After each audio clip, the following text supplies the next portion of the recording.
जागो जागो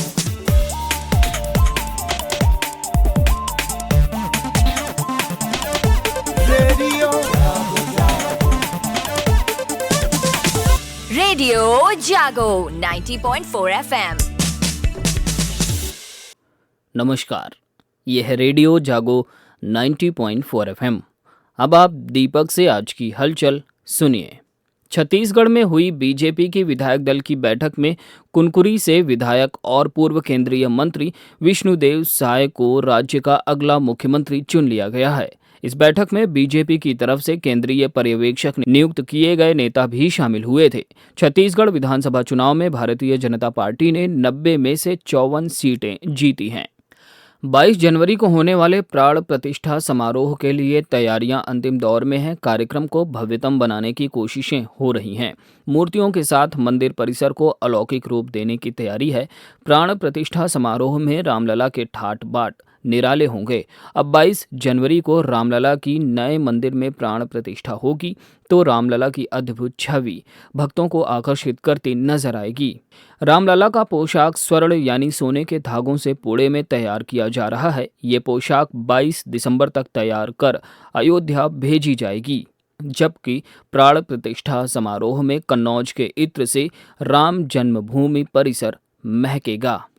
विकसित भारत संकल्प यात्रा के ग्राम पंचायत स्तरीय कार्यक्रम में आज उच्च शिक्षा राज्य मंत्री रजनी तिवारी ने शाहाबाद विकास खंड की ग्राम पंचायत मिठनापुर में भाग लिया। राज्य मंत्री ने केंद्र व राज्य सरकार की जनहितकारी योजनाओं के बारे में संवाद किया। उन्होंने कहा कि सरकार की कल्याणकारी योजनाओं द्वारा लोगों के जीवन स्तर में हो रहे सुधार के बारे में बताया। कार्यक्रम स्थल पर सरकारी विभागों द्वारा लगाए गए स्टॉलों का अवलोकन किया। इस अवसर पर ब्लॉक प्रमुख त्रिपुरेश मिश्रा सहित स्थानीय जनप्रतिनिधि व नागरिक और अधिकारी उपस्थित रहे। हरदोई नगर में विकसित भारत संकल्प यात्रा के तहत प्रधानमंत्री आवास योजना शहरी का भूमि पूजन अध्यक्ष सुख सागर मिश्र सहित परियोजना अधिकारी डूडा संगीता सिंह तथा अधिशासी अधिकारी हरदोई ने कराया। नगर के ऊंचा थोक में प्रधानमंत्री शहरी आवास योजना के लाभार्थी महेश के यहां भूमि पूजन के साथ आवास बनाने की शुरुआत कराई गई। इस अवसर पर डीसी विकास भारद्वाज संबंधित अधिकारी कर्मचारी उपस्थित रहे। Cane society Nehru degree college Hardoi के तत्वाधान में आज विश्व मानवाधिकार दिवस के उपलक्ष्य में विचार गोष्ठी हुई। सुनते हैं वक्ता प्रोफेसर संजय गुप्ता, आचार्य, राजनीति विभाग, लखनऊ विश्वविद्यालय को। हमारे संविधान निर्माताओं ने उस समय कॉन्स्टिट्यूएंट असेंबली में आप जानते हैं कि 299 सदस्य रह गए थे। आफ्टर पार्टीशन ऑफ इंडिया 299 सदस्य रह गए थे। पार्टीशन से पहले जो कैबिनेट मिशन प्लान आया था उसके अंतर्गत 389 मेंबर्स थे, 389 सदस्य थे। लेकिन उसके बाद पार्टीशन के बाद 299 सदस्य रह गए और उन सब ने वॉइस वोट से इस संविधान को पारित किया। All fundamental rights are human rights but all human rights are not fundamental rights. अर्थात सारे मौलिक अधिकार मानव अधिकार है, लेकिन सारे मानव अधिकार मौलिक अधिकार नहीं है। गोष्ठी में वरिष्ठ अधिवक्ता अभय शंकर गौड़ ने कहा, अनुच्छेद 14 से लेकर के 32 तक ये हमारे मौलिक अधिकार दिए हुए हैं। ये मौलिक अधिकार जो है हमारे, वो आपको आपकी जीवन जीने से लेकर के और आपके सारे जितने भी परिदृश्य आपके जीवन में आते रहते हैं उन सबको आपको अधिकार देती है। तो आप लोगों को अपने अधिकारों के प्रति जागृत होने के लिए भारत ने जो हमारे संविधान के अनुच्छेद हमने आपको बताया इसमें दिए हैं, उसमें आपको उसके तहत जीवन जीने का पूरा अपना अधिकार है। साथ ही साथ में अगर आपको कहीं पर भी कोई भी अपने आप के अधिकारों का हनन करता है तो आप इसकी शिकायत हमारे वहाँ, जैसे आज आप मना रहे हैं राष्ट्रीय मानवाधिकार दिवस, ऐसे ही मानवाधिकार आयोग बना हुआ है, राष्ट्रीय मानवाधिकार आयोग। सुनते हैं विद्यालय के प्रधानाचार्य डॉक्टर कौशलेंद्र कुमार सिंह को। यह तीसरा विश्व मानवाधिकार दिवस है जो मेरे प्राचार्य के कार्य में आयोजित हो रहा है। जो व्यक्ति अपने राइट्स के प्रति जागरूक है, अपने शरीर के प्रति जागरूक है, अपने फिटनेस के प्रति जागरूक है और उसके लिए काम करते हैं, क्योंकि अगर आप फिजिकली फिट नहीं हैं तो मेंटली फिट नहीं हो सकते। मैं ज़्यादा समय न लेकर के अपनी वाणी को यहीं विराम देता हूँ। पूर्व शासकीय अधिवक्ता प्रकाश चंद्र गुप्ता की जयंती पर आज निशुल्क नेत्र शिविर का आयोजन हुआ। सुनते हैं एक रिपोर्ट। निशुल्क नेत्र शिविर में नेत्र विशेषज्ञों ने आए हुए मरीजों का परीक्षण किया।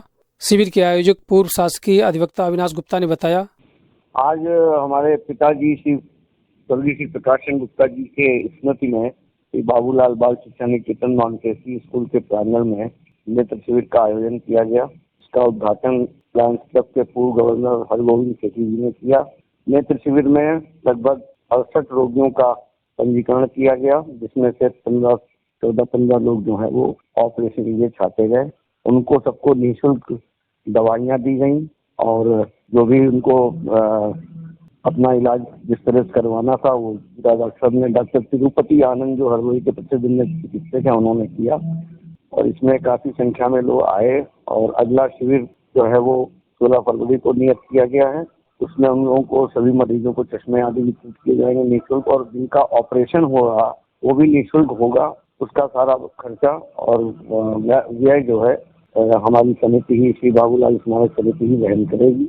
नेत्र रोगियों का परीक्षण करते हुए शहर के नेत्र विशेषज्ञ डॉक्टर तिरुपति आनंद ने मरीजों को आंखों के प्रति सावधानी बरतने के सुझाव देते हुए बोले, नेत्र जांच एवं नेत्र सुरक्षा सलाह के लिए निःशुल्क रूप से सारे मरीजों को ज्ञान दिया गया, उनकी जांच हुई, नेत्र परीक्षण किया गया निःशुल्क, और उनको निःशुल्क दवाइयाँ एवं खाना बांटा गया। अलग अलग उम्र पे लोगों को अलग तरीके से अपनी आंखों की सुरक्षा करनी चाहिए। जैसे कि बच्चों से संबंधित सुरक्षा यही है कि उनको बहुत ज़्यादा देर तक मोबाइल या टीवी या बहुत ज़्यादा देर तक कोई डिजिटल स्क्रीन का एक्सपोजर हमें बचाना चाहिए। उसका समय हमें एक निर्धारित करना चाहिए। तो नहीं मैं हम कर सकते आज के दिन में कि मोबाइल से ना पढ़ाई करें या लैपटॉप से नहीं पढ़ाई करें, लेकिन उसका एक समय सीमा निर्धारित करना चाहिए अभिभावकों को। बहुत बच्चों में आंखों की समस्याएं बहुत ज़्यादा उत्पन्न हो रही है। बहुत कम उम्र से ही बच्चों के चश्मा लगना आजकल चालू हो गया है। रोशनी अभी से कम हो जाएगी तो आगे कैसे काम चलेगा, तो हमें इस पर ध्यान देना होगा। सोशल मीडिया का चाल चलन बहुत ज़्यादा बढ़ गया है, और इसके साथ ही क्या होता है, जो एक डॉक्टरी लैंग्वेज हम लोग कहते हैं, एक होता है कंप्यूटर विजन सिंड्रोम करके एक बीमारी उत्पन्न होती है, जिसमें अत्यधिक डिजिटल स्क्रीन एक्सपोजर की वजह से हम लोग की आंखों की जो टीयर फिल्म जो होती है, जो आंसुओं की परत होती है, वो धीरे धीरे शुष्क होती जाती है।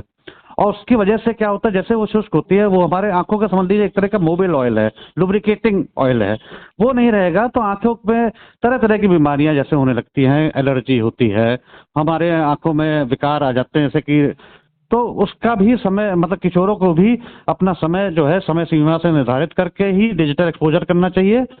और अपने आंखों में अगर ज़्यादा किसी का काम ही है लैपटॉप और मोबाइल पे, बैंकिंग सेक्टर या आईटी सेक्टर के जैसे कि किशोर या युवा वर्ग हैं, तो उनको अपनी आंखों में कम से कम लुब्रिकेटिंग ड्रॉप वगैरह का इस्तेमाल करते रहना चाहिए। प्रौढ़ और बुजुर्ग क्या करें?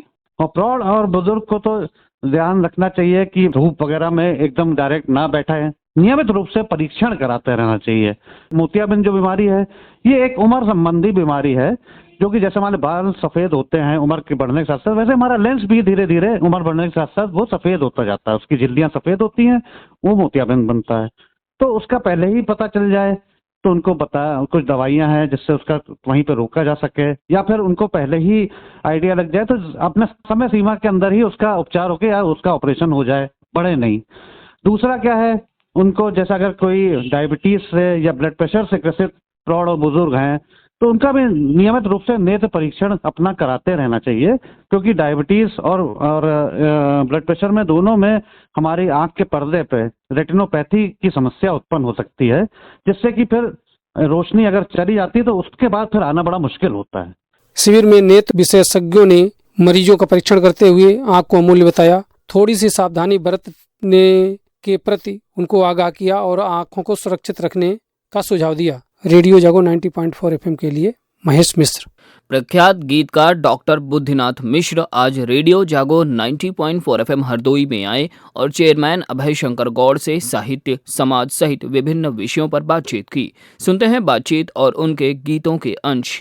मेरी पढ़ाई जो हुई है वो अमरकोश से हुई है। अमरकोश संस्कृत का शब्दकोश है, तो उसमें क्या होता है, श्लोक में ही बंधा हुआ शब्द होता है। जैसे मान लीजिए सूर्य के 32 नाम हैं।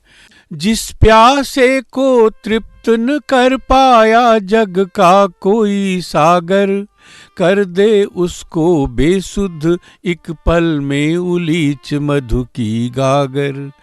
तड़प तड़प रह जाए जो देखे तुझको तेरा ही नागर, तड़प तड़प रह जाए जो देखे तुझको तेरा ही नागर।